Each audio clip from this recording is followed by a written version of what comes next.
শুরুতেই জানিয়ে দেব ইসরায়েলে 50টি রকেট ছুড়ছে হিজবুল্লাহ। জানিয়ে দেব ইসরায়েল হামলা জোরদার করছে, আতঙ্কে বাড়িঘর ছেড়ে যাচ্ছেন হাজারো লেবানিজ নাগরিক। এছাড়া রয়েছে ইসরায়েলে ফ্লাইট বাতিল করছে অনেক বিমান সংস্থা। অন্যদিকে ইউরোপ এবং রাশিয়ার মধ্যে সম্পর্ক পুনর্বিবেচনা করা প্রয়োজন বলছে ইমানুয়েল ম্যাক্রন।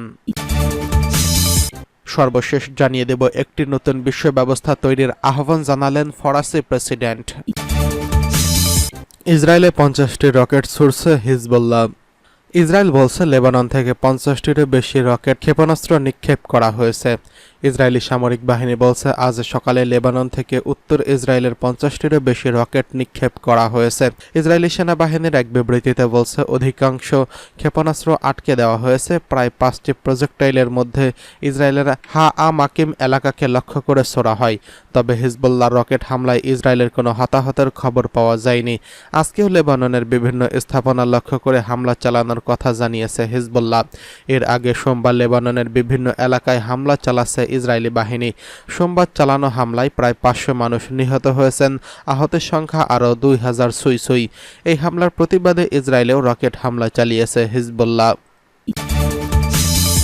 এদিকে হামলা জোরদার করছে ইসরায়েল, আতঙ্কে বাড়িঘর ছাড়ছেন হাজারো লেবানিজ।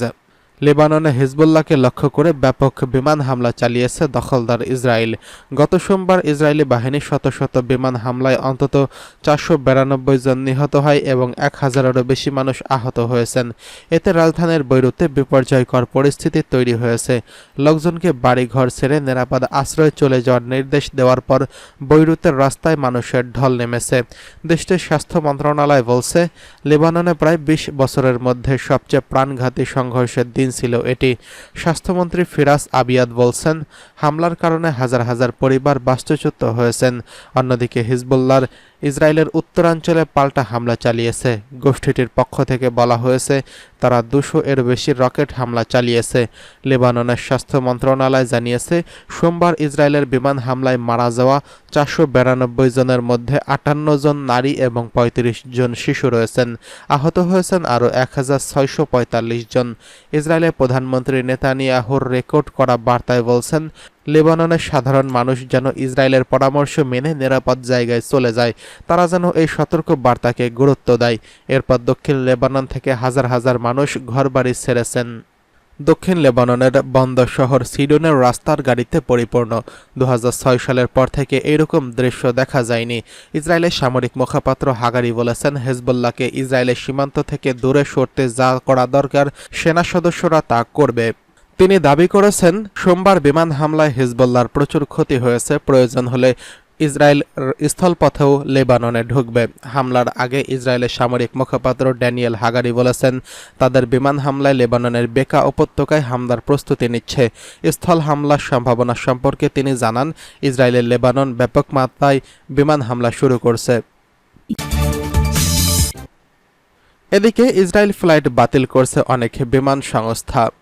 আগেই যাত্রীদের নিরাপত্তা নিয়ে আশঙ্কার কারণে লেবাননের বৈরুতগামী কিছু ফ্লাইট বাতিল করা হয়েছিল। এবার ইসরায়েলের সঙ্গে ফ্লাইট বাতিল করছে অনেক বিমান সংস্থা। বিবিসি জানিয়েছে ব্রিটিশ এয়ারওয়েজ বলছে বুধবার পর্যন্ত তেল আবিবের সব ফ্লাইট বাতিল করছে তারা। বিএ একটি বিবৃতিতে বলছে নিরাপত্তা সবসময় আমাদের সর্বোচ্চ অগ্রাধিকার এবং আমরা গ্রাহকদের তাদের ভ্রমণের বিকল্পগুলির সম্পর্কে পরামর্শ দেওয়ার জন্য যোগাযোগ করছি। ফ্লাইট রাডার ফ্লাইট ট্র্যাকিং ওয়েবসাইটটিতে দেখা যায় বাহ্যিক ভাবে অন্যান্য এয়ারলাইন্স তেল আবিবের ফ্লাইট কমেছে। এই তালিকায় আছেন উইজ এয়ার এবং আজারবাইজান এয়ারলাইন্স। লেবাননের বিভিন্ন এলাকায় হামলা চালাচ্ছে ইসরায়েলি বাহিনী। সোমবার চালানো হামলায় প্রায় 500 মানুষ নিহত হয়েছেন, আহতের সংখ্যা প্রায় 2000 ছুঁই। এই হামলার প্রতিবাদে ইসরায়েলেও রকেট হামলা চালিয়েছে হিজবুল্লাহ। এদিকে ইউরোপ এবং রাশিয়ার মধ্যে সম্পর্ক পুনর্বিবেচনা করা প্রয়োজন বলছে ইমানুয়েল ম্যাক্রন। রাশিয়ার সঙ্গে ইউরোপের সম্পর্ক পুনর্বিবেচনার আহ্বান জানিয়েছেন ফ্রান্সের প্রেসিডেন্ট। ফরাসি প্রেসিডেন্ট ইমানুয়েল ম্যাক্রন একটি নতুন বিশ্ব ব্যবস্থা তৈরির প্রয়োজনীয়তার উপর গুরুত্ব আরোপ করেছেন। তিনি বলেছেন এই মহাদেশের শান্তি ও স্থিতিশীলতা প্রতিষ্ঠা করা এবং তা অব্যাহত রাখার জন্য ইউরোপের উচিত রাশিয়ার সাথে তাদের বর্তমান সম্পর্ক পুনর্বিবেচনা করা। পার্স টুডে জানিয়েছেন ম্যাক্রন বলেছেন ইউরোপের শান্তি ও স্থিতিশীলতার ব্যাপারে আমাদেরকে নতুনভাবে ভাবতে হবে, কারণ ইউরোপীয় মহাদেশটি কেবল ইউরোপীয় ইউনিয়নের সদস্য রাষ্ট্র বা উত্তর আটলান্টিক চুক্তি সংস্থা ন্যাটো সদস্যদের মধ্যেই সীমাবদ্ধ নয়। কারণ ফরাসি প্রেসিডেন্ট বলেন, বর্তমান বিশ্ব ব্যবস্থা দ্বিতীয় বিশ্বযুদ্ধের শেষের বছরগুলিতে তৈরি হবার কারণে নতুন নতুন চ্যালেঞ্জগুলোকে প্রতিক্রিয়া জানাতে প্রয়োজনীয় ক্ষমতার অভাব রয়েছে। তিনি আরও বলেন, বর্তমান বিশ্ব ব্যবস্থা অসম্পূর্ণ এবং অন্যায্য, কাজেই একটি নয়া বিশ্ব ব্যবস্থা এখনই তৈরি করা প্রয়োজন। এদিকে ইতালির পররাষ্ট্রমন্ত্রী অ্যান্তোনিও তাজানি বলেছেন, তার দেশ রাশিয়ার ভূখণ্ডের গভীরে হামলা চালানোর ব্যাপারে ইউরোপীয় সংসদের সিদ্ধান্তকে সমর্থন করে না। গত সপ্তাহে ইউরোপীয় পার্লামেন্টের সদস্য সংখ্যাগরিষ্ঠ প্রতিনিধির রায়ে একটি খসড়া প্রস্তাব অনুমোদন করছেন। ওই প্রস্তাবে ইউরোপীয় ইউনিয়নের দেশগুলোর নেতৃবৃন্দের প্রতি আহ্বান জানানো হয়েছে, জরুরি ভিত্তিতে রাশিয়ার অভ্যন্তরে হামলা চালানোর পথে বাধাগুলো যেন অপসারণ করা হয়। রুশ প্রেসিডেন্টের কার্যালয়ের মুখপাত্র দিমিত্রি পেসকভ পশ্চিমা দেশগুলির রুশ বিরোধী অবস্থানের প্রতিক্রিয়া জানিয়েছেন। তিনি বলেছেন, পশ্চিমারা শেষ ইউক্রেনীয় পর্যন্ত রাশিয়ার বিরুদ্ধে লড়াইয়ে মগ্ন থাকার কুমন্ত্রণা দিচ্ছে। মার্কিন নিউজ চ্যানেল CNN জানিয়েছে, নিউ ইয়র্কে জাতিসংঘের সাধারণ পরিষদের বৈঠকে রাশিয়ার ভূখণ্ডের গভীরে অভ্যন্তরে হামলা চালানোর জন্য ইউক্রেনকে পশ্চিমা দূরপাল্লার ক্ষেপণাস্ত্র ব্যবহারের অনুমতি নিয়ে আলোচনা হবে। CNN প্রসঙ্গে আরও বলছেন, ইউক্রেনের প্রেসিডেন্ট ভলোদিমির জেলেনস্কি এমন এক সময় পশ্চিমা দূরপাল্লার অস্ত্র ব্যবহারের উপর জোর দিচ্ছেন যখন যুদ্ধক্ষেত্রে কিয়েভের অর্জন এখনও স্পষ্ট নয়। নতুন একটি বিশ্ব ব্যবস্থা তৈরি করার আহ্বান জানিয়েছেন ফরাসি প্রেসিডেন্ট। ফ্রান্সের প্রেসিডেন্ট ইমানুয়েল ম্যাক্রন রাশিয়ার সঙ্গে ইউরোপের সম্পর্ক পর্যালোচনার আহ্বান জানিয়েছেন। একটি নতুন বিশ্ব ব্যবস্থা তৈরির প্রয়োজনীয়তার কথা উল্লেখ করে ফরাসি প্রেসিডেন্ট ইমানুয়েল ম্যাক্রন বলছেন, এই মহাদেশে শান্তি ও স্থিতিশীলতা প্রতিষ্ঠা এবং তা অব্যাহত রাখার জন্য ইউরোপের রাশিয়ার সঙ্গে তার বর্তমান সম্পর্ক পুনর্বিবেচনা করা উচিত। পার্স টুডে জানাচ্ছে, ম্যাক্রন বলছেন, আমাদের ইউরোপের শান্তির বিষয়ে নতুনভাবে ভাবতে হবে, কারণ ইউরোপীয় মহাদেশটি অবশ্যই ইউরোপীয় ইউনিয়নের সদস্য রাষ্ট্র বা উত্তর আটলান্টিক চুক্তি সংস্থা বা ন্যাটো সদস্যদের মধ্যে সীমাবদ্ধ নয়। ফ্রান্সের প্রেসিডেন্ট উল্লেখ করেছেন যে বর্তমান বিশ্ব ব্যবস্থায় যেটি দ্বিতীয় বিশ্বযুদ্ধের শেষের বছরগুলোতে তৈরি হয়েছিল, নতুন চ্যালেঞ্জগুলো মোকাবেলার জন্য প্রয়োজনীয় ক্ষমতার অভাব রয়েছে। তিনি জোর দিয়ে বলেছেন, এখন একটি নতুন বিশ্ব ব্যবস্থা তৈরি করা প্রয়োজন, কারণ বর্তমান বিশ্ব ব্যবস্থা অসম্পূর্ণ এবং অন্যায্য। এদিকে ইতালির পররাষ্ট্রমন্ত্রী অ্যান্তোনিও তাজানি জোর দিয়ে বলেছেন যে তার দেশ রাশিয়ার ভূখণ্ডের গভীরে হামলার বিষয়ে ইউরোপীয় সদস্যদের সিদ্ধান্তকে সমর্থন করে না।